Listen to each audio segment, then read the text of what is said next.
রাধে রাধে বন্ধুরা। তো এখন আমি শুয়ে আছি আমার কেশব সোনার কোলে, তোমরা তো দেখতেই পাচ্ছ। আর আজকে কিছু কথা বলতে এলাম, দেখতেই পাচ্ছ চোখ মুখের অবস্থা। আমি আসলে কান্না করছি আর কি, ঠিক আছে। তো তোমাদেরকে কিছু কথা আর কি আমি এখন শেয়ার করতে এলাম।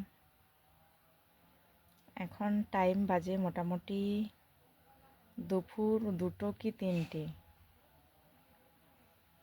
তো অন্ধকার অন্ধকার আছে, কারণ লাইটটা অফ করে দিয়েছি।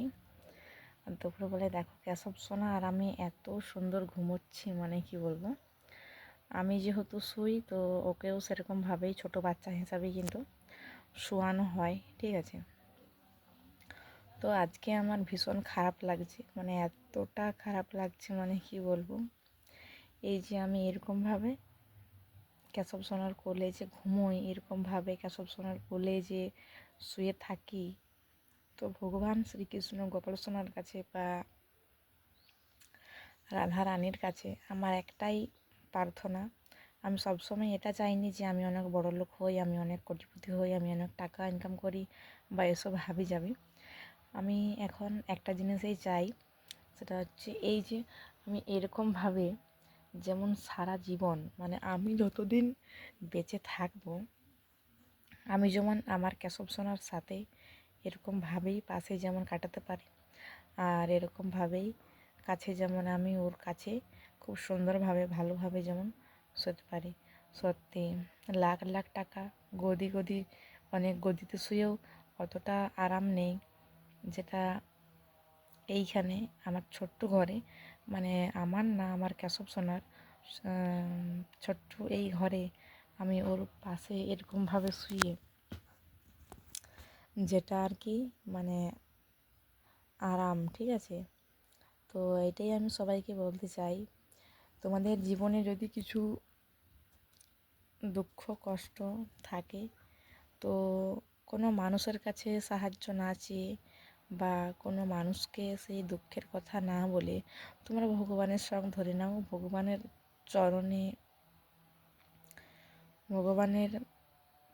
চরণে পুরো জীবন সমর্পিত করো। তাহলেই কিন্তু সবাই অবশ্যই ভালো থাকবে, সুস্থ থাকবে, ঠিক আছে। আমার কেশব সোনা যখন থেকে এসেছে, আমার কোনো কিছু ভালো লাগেনি আর ভালো লাগছে না। আগে যেমন এত ফেসবুক চ্যাট SMS, সবার সাথে SMS করতাম আর রিপ্লাই করতাম আর কি, ঠিক আছে। কেউ যদি হাই করতো বা কেউ যদি কোনো কিছু জিজ্ঞেস করতো আর করতো, আমি রিপ্লাই করতাম আর করতাম, ঠিক আছে। যারা গোপাল সোনার সম্বন্ধে আমাকে SMS করে জিজ্ঞাসা করে, তাদেরকে তো অবশ্যই আমি রিপ্লাই দিই ইউটিউবে। কারণ আমার এখন কয়েক বছর হয়ে গেল আমার এখন ফেসবুক নেই, আমি এখন ফেসবুক একদমই ব্যবহার করিনি। সত্যি আজকে আমার একটা জিনিসই ভীষণ মনে পড়ছে আর ভীষণ করছে, যে মা বাবা আর কেশব সোনা ছাড়া আমার কেউ নেই আর কোনোদিন ছিলও নাই। তো এটাই বলবো, আজকে এতটা মনটা খারাপ লাগছে আর কি। মনে শুয়ে আছি হঠাৎ করে, তো এটাই ভাবছি যে আমি যে এরকমভাবে শুয়ে আছি, আমি যেমন রাতের বেলায় আমি ঠিক এরকমভাবেই ঘুমোই কেশব সোনার ভীষণ ভীষণ কাছে। আমি যেমন সারা জীবন যতদিন যেমন বেঁচে আছি, ততদিন আমি যেমন ভগবান শ্রীকৃষ্ণ গোপালের কাছে যেমন আমি শুতে পাই, যেমন আমি থাকতে পাই, এটাই আমি প্রার্থনা করি সবসময়। আমার রাধা মা আছে, তো রাধা মাকে আমি সবসময় এইটাই বলি যে হে ভগবান শ্রীকৃষ্ণ গোপাল সোনা, আমি যেমন এরকমভাবে তোমার কাছে যেমন শুতে পাই, তোমার সাথে যেমন খাবার খেতে পাই, ওর সাথে খাবার খাওয়া কি, সবার প্রথমে আগে আমি ভগবান শ্রীকৃষ্ণ গোপাল সোনাকে খাবারটা দিই, তারপরেই আমি সেই খাবারটা মহাপ্রসাদ হিসাবে পাই, ঠিক আছে। আরও এমনও হয়, ওকে প্রথমে আমি খাবারটা দিয়ে দিই, তো ওকে প্রথমে খাবারটা দেওয়ার পরে কিন্তু আমিও ওকে প্রথমে খাবারটা দিয়ে নিই, তারপরে ওকে খাবারটা দেওয়ার পরে কিন্তু আমি খাবার খাই। ও হয়তো একটু দূরে, আমি হয়তো একটু দূরে, তবে একসাথেই। ভগবান শ্রীকৃষ্ণ আসার পর থেকে জীবনটা যে এত সুন্দর হবে আর এতটা যে চেঞ্জ হবে সেটা আমি ভাবতে পারিনি। ঠিক আছে, আজকে আমি এখন আছি আমার বাড়িতে আছি। আজকে আমার থাকার কথা মামার বাড়িতে। আমার মা, বাবা, দাদা সবাই গেছে। বাবা গেছে, বাবা আসবে আবার বিকেলে। ঠিক আছে, যেহেতু কেশব আর আমি কি একাই থাকবো, তো অনেক কিছু ব্যাপার আছে। কারণ যেমন জল আন্না ধরো কাজ, তারপরে গোপালের খাবার দাবার বা সব কিছু। তো আজ তো এইটাই বলবো যে এরকমভাবে কাছে আমি গোপাল সোনার কাছে আমি ঘুমোই, কাছে থাকি। ঠিক আছে, আচ্ছা আগে যারা আমার বন্ধু বান্ধবী ছিল, ঠিক আছে, তো সবাইকে হাঁটিয়ে দিয়েছি। কেন হাঁটিয়ে দিয়েছি তোমরা একটু শুনে নাও। আমার যেগুলো বন্ধু বান্ধব ছিল, তো আমি সবসময় গোপালের নিয়ে কথা বলতাম। মানে কি বলবো, মানে ভক্তির পথে এসে মানে বুঝতেই পারছো। তো গোপালের নিয়ে অনেক কিছু বলতাম, ইয়ে করতাম। তো তখন আর কি, তখন ওরা আর কি বলতো, আমি তখন বলতাম যে আমি কেশব সোনার সঙ্গে খাবার খাই, কেশব সোনার সঙ্গে ঘুমোই, কেশব সোনাকে ঘুম পাড়াই। মানে সব কিছু আমার কেশব সোনাই, সব কিছু আমার কেশব সোনাকে নিয়েই। তো তখন কয়েকজন বন্ধুবান্ধব আর কি বলতো যে ও হচ্ছে ঠাকুর, তো ওর সঙ্গে কে ঘুমোয়, ওর সঙ্গে কে শুয়ে, ওর সঙ্গে কে খাবার খায়। কিন্তু ওরা এই শান্তিটা, মানে আমি তো জানি যে ওরা কেমন, তো এই শান্তিটা ওরা মানে একদিনও দেখেনি আর একদিনও কিন্তু লাভ করেনি। তাই ওরা হয়তো জানেনি বা তাই হয়তো ওরা বুঝতে পারেনি, সেটা আমি ভালোভাবেই জানি। তবে এই যে এরকমভাবে যে আমি আছি কেশব সোনার কাছে, আজকে আমার ভীষণ দুঃখ লাগছে একটা জিনিসে। কারণ দুঃখ লাগছে কেন, আমি এটা ভাবছি সবসময় যে এরকমভাবে যেমন আমি ভগবানের চরণে, ভগবানের এরকমভাবে কোলে মাথা রেখে যাতে আমি ঘুমোতে পারি। ঠিক আছে, তো কেশব সোনার সঙ্গে আমি ঘুমোই। আমি 2 দিন গিয়েছিলাম তারাপীঠ। ঠিক আছে, ওটা তোমাদেরকে পরে বলছি, যেটা তোমরা শুনছিলে সেটা শোনাই আগে। তো আমি যখন, তো ওই বন্ধুগুলো এরকম মানে বন্ধু বান্ধবগুলো সবাই আমার বলতো যে ও হচ্ছে ভগবান, ও হচ্ছে ঠাকুর, তো ওর সঙ্গে আবার কে শুয়ে, আবার ওর সঙ্গে আবার কে থাকে নাকি। ঠিক আছে, ওর সঙ্গে কি ঠাকুর। তো দেখো আমরা কিন্তু ভগবান শ্রীকৃষ্ণ গোপালকে মানে বাচ্চা হিসাবে কিন্তু পালন করি। ঠিক আছে, একেবারে ছোট লালা বাচ্চা হিসাবে কিন্তু আমরা পালন করি। ঠিক আছে, কেশব সোনাকে আর কি, গোপালকে। তো ঠিক সেরকমই কিন্তু ওর সঙ্গে কিন্তু শোয়াও যায়। কারণ ওকে তো আর একা শোয়ানো যাবে না, কারণ আমি ওর সঙ্গেই শুই, ও আর আমি শুই। ঠিক আছে, তো ওকে আমি একটুকুনো ছাড়িনি, ওকে আমি একটুকুনো ছাড়তে চাইনি। তো এদিকে দেখো এখন কি সুন্দর শুয়ে আছে আর আমি এখানটায় শুয়ে থাকি। তো শুয়ে থাকতে থাকতে হঠাৎ করে মনে হচ্ছে আমার যে এরকমভাবেই যেমন সারা জীবন থাকতে পারি, কারণ তুমি ছাড়া আমার কেউ নেই।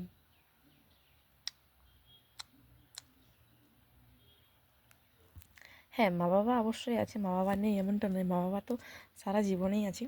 ঠিক আছে, তো যাই হোক, যেটা তোমাদেরকে বলছি আর কি। তো তারাপীঠে আমি গিয়েছি, তারাপীঠে মানে তারাপীঠে গিয়েছি, তারাপীঠে তাহলে হোটেলে শুয়েছি। তো কেশবকে ছাড়া তো সারা রাত আমার ঘুম হয়নি। তো মাকে আর কি অনেকবারই ফোন করেছিলাম, তখন ঠান্ডা ছিল, বলছিলাম আর কি যে সোয়েটার পরানো হয়েছে কি না, টুপি পরানো কি হয়েছে কি না।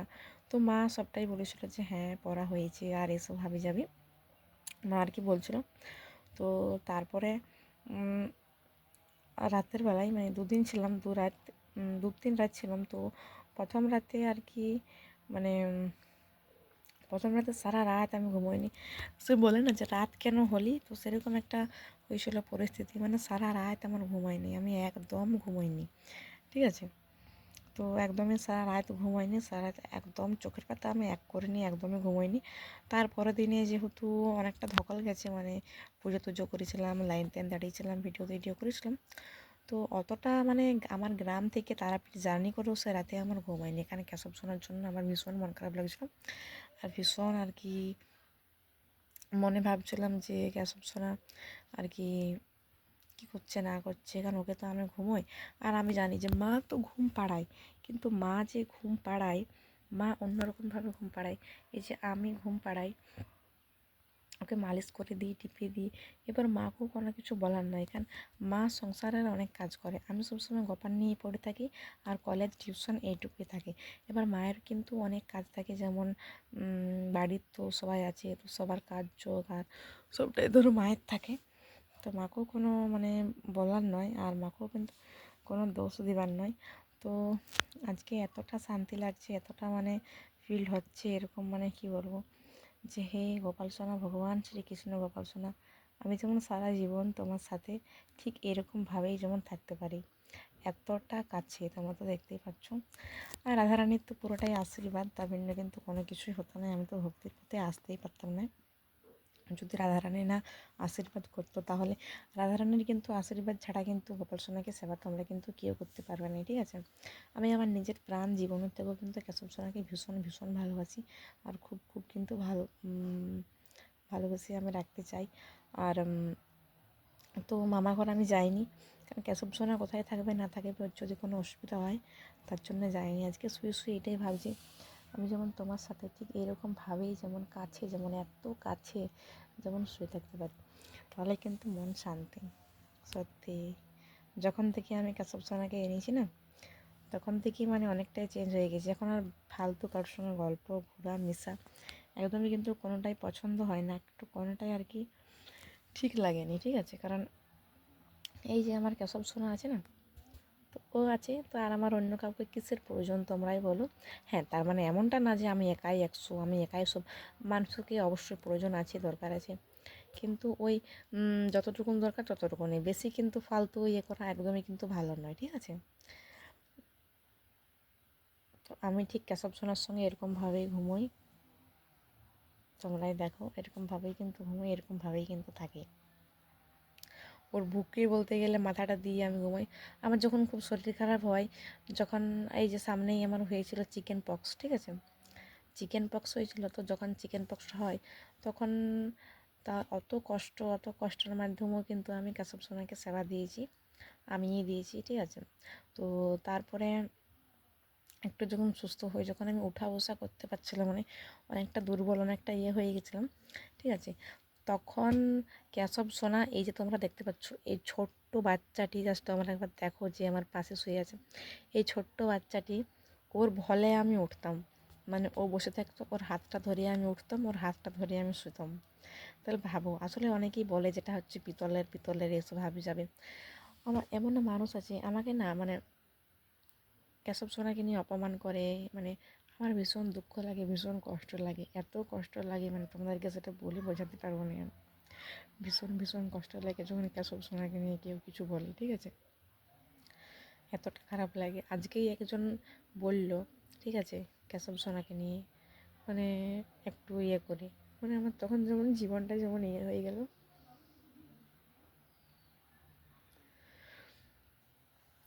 কেশব সোনাকে নিয়ে যদি কেউ কোনো কিছু বলে না, তাহলে আমার এতটা খারাপ লাগে, মানে কি বলবো তোমাদের সাথে, আমার ভীষণ ভীষণ খারাপ লাগে। আমি তখন মানতে পারিনি, তখন থাকতে পারিনি। তবে হ্যাঁ, আমি কিন্তু তাকেও কোনো কিছু বলিনি।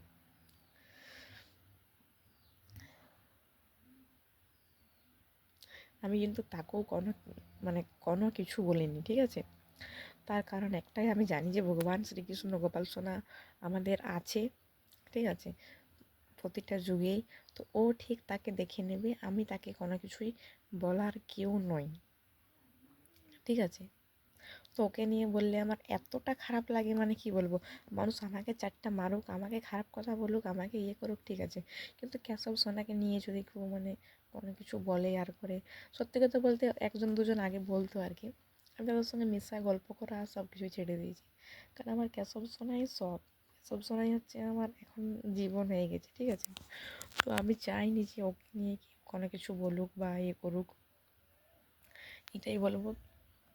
তো অনেকক্ষণ কান্না করছিলাম, ওই কথাটা মনে পড়েছিল, আর খারাপ লাগছিল আর কি।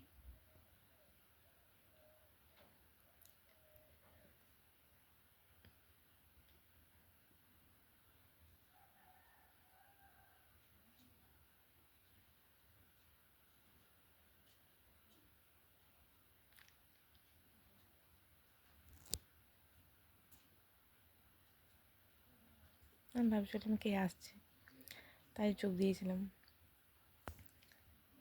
জীবনে আমার এই আছে, একে যখন থেকে আমি মানে আমার কাছে যখনই এসেছি এই পৃথিবীতে, মানে সুখ শান্তি বা মানে টাকা পয়সা সুখ শান্তি সব কিছু ভুলে গেছি। জীবনে আমাকে মা বাবা যতটা টাকা দিয়ে আমি তার মধ্যেও ক্যাশব সোনার জন্য রাখি, যাতে ক্যাশব সোনাকে কিছু মানে কিনে দিতে পারি, যাতে ও খুশি থাকে, ঠিক আছে, এরকমভাবেই। কারণ ও জানি ও ভগবান শ্রীকৃষ্ণ গোপাল সোনা, ওর কথা না ভিন্ন একটা গাছের পাতাও নড়ে না। কিন্তু ব্যাপার হচ্ছে এইটা যে আমি মানে আমরা ওকে ছোট বালক হিসাবে তো রেখেছি।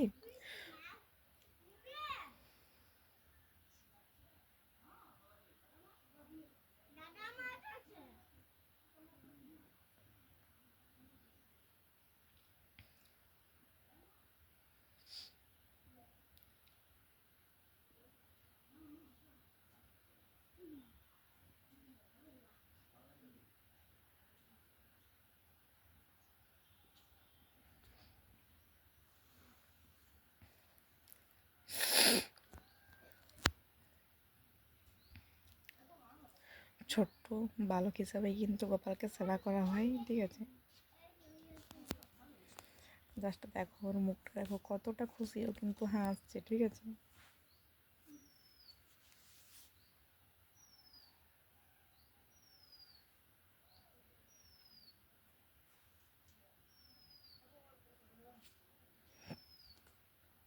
আর একটা জিনিস, যখন আমি বাইরে যাই কোথাও, মানে আমি তো একদমই বেরোই নি, আমার গোপাল সেবা আর টিউশন কলেজ যেতেই আমার সময় চলে যায়। তো যখন একবার দুবার আমি বাইরে যাই, যখন দোকান যাই একবার দুবার, তখন পাড়াতে গ্রামে মানে অনেকে তো জানে যে আমার এত বড় গোপাল আছে। যখন আমাকে অনুষ্ঠানে নিয়ে যাই, তারপরে এবার তো দেখি, তো তখন তারপরে আমাকে জিজ্ঞেস করে যে কেশব সোনা কেমন আছে, কেশব সোনা কী করছে, ওকে আনবে, ওকে আমার ভীষণ করে নেবার ইচ্ছে করে নেবার। সেই কথাটা শুনে আমি মানে মনে মনে মুগ্ধ হয়ে যাই, এতটা আনন্দ পাই, মানে কি বলবো, প্রচুর প্রচুর আমি আনন্দ পাই। আর কিন্তু ভীষণ ভীষণ ভালো লাগে। কেশব সোনাকে নিয়ে আমাকে অনেকেই কষ্ট দেয়, ঠিক আছে,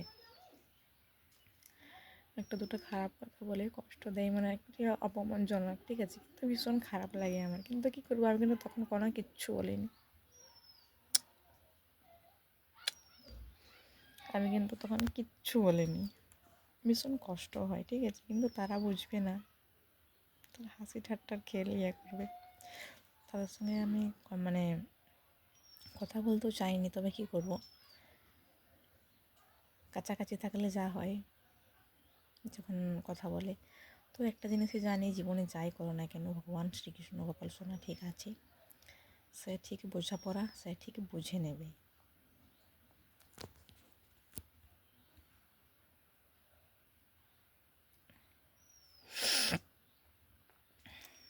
সবাইকেই বলবো, দেখো ঠাকুর যদি তুমি না মানো তো না মানো, তবে কোনো ঠাকুরকে নিয়ে কিন্তু লিখেল বা ইয়ার্কি হাসি ঠাট্টা কিন্তু একদমই ভালো নয়।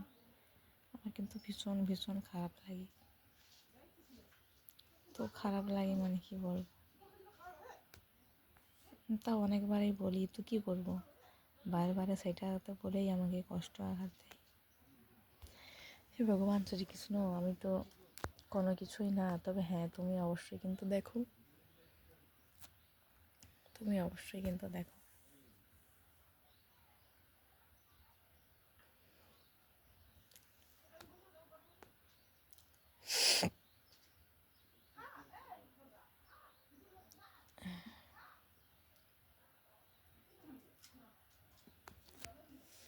যাই হোক বন্ধুরা, আজকে আমি শুয়ে আছি আর ভিডিওটা তোমার সাথে করলাম, কেশব সোনার সাথে, ঠিক আছে। কি মিষ্টি লাগছে দেখো, এরকমভাবে যেমন শুয়ে থাকতে পারি। জাস্ট মুখটা দেখো কি সুন্দর।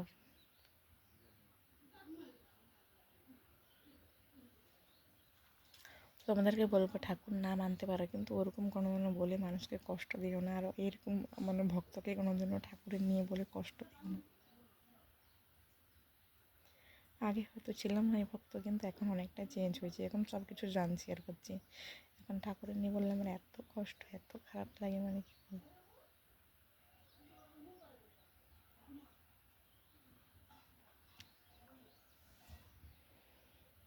যাই হোক বন্ধুরা, তোমরা ভিডিওটা দেখো বেশি বেশি করে, আর বেশি বেশি করে শেয়ার করো। এক দুঃখের, এক ভক্তের কাহিনী। রাধে রাধে। উফ, ভিডিওটা অফ হচ্ছে না আমার।